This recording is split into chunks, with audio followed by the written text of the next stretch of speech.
Is what we have today, splinters of faith traditions around the globe, really God's intent? Is what we have today, splinters of faith traditions around the globe, really God's intent? Here is an unsatisfactory answer. I would say yes and no. So should there be 45,000 denominations? No, I don't think there should be. Especially when you drill down and hear some of the stories of why particular denominations splintered into two or more. For sure, for some, it's over big stuff, but for many, it's over very small stuff. It's people who simply just could not be unified, who are divisive and that kind of stuff. And so there shouldn't be that many. But I would argue that some theological issues are worth splitting over and others are not.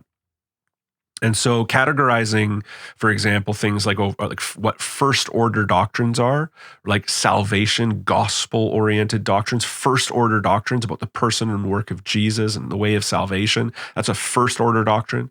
Then there's things like second order doctrines, which are not salvation issues, but do determine kind of the church you go to, like if you believe that in paedo baptism or credo baptism, like infant baptism, believers baptism, or in some context churches, there's only male elders or leaders and preachers, and in some there's male and female elders, preachers, leaders.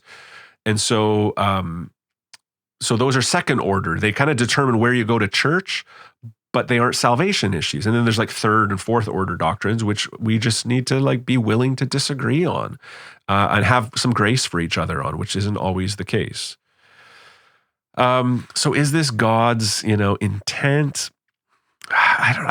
I think there's like a realism about the fact that we live in a fallen world, and there's the diversity of churches. I think there's a positive element to it, that there's a diversity of human beings.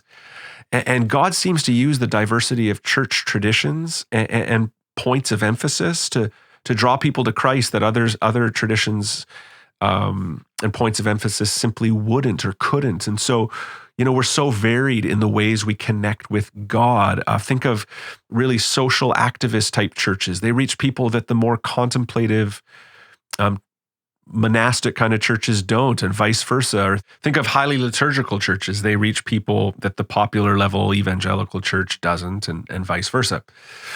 So while I'm sympathetic to the notion that the splinters of faith traditions is not God's intent, I also think that no church has a corner on the full grasp and application of divine truth. It's simply not possible for the true Church of Christ to be fully represented by a single church or a denomination. I would argue that the Catholic Church, prior to and after the Protestant Reformation, had a number of corrupt doctrinal practices.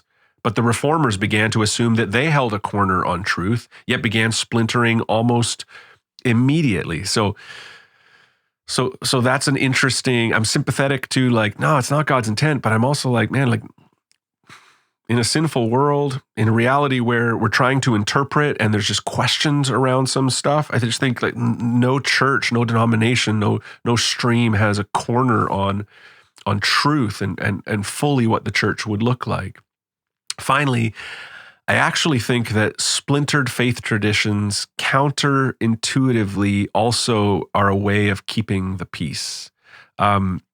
We can rally around the essentials of the Christian faith and hold those in common with churches and traditions that look really different than ours, and celebrate the fact that the diverse family of God has various expressions that feel like home to each one of us.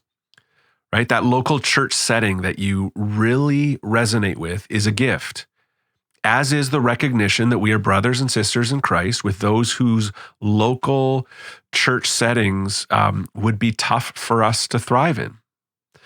So I think Augustine gets it right. 4th century, he says this: in essentials, unity; in non-essentials, liberty; in all things, love. And I do think we need to get more ecumenical these days. Ecumenical refers to promoting unity among churches locally and globally.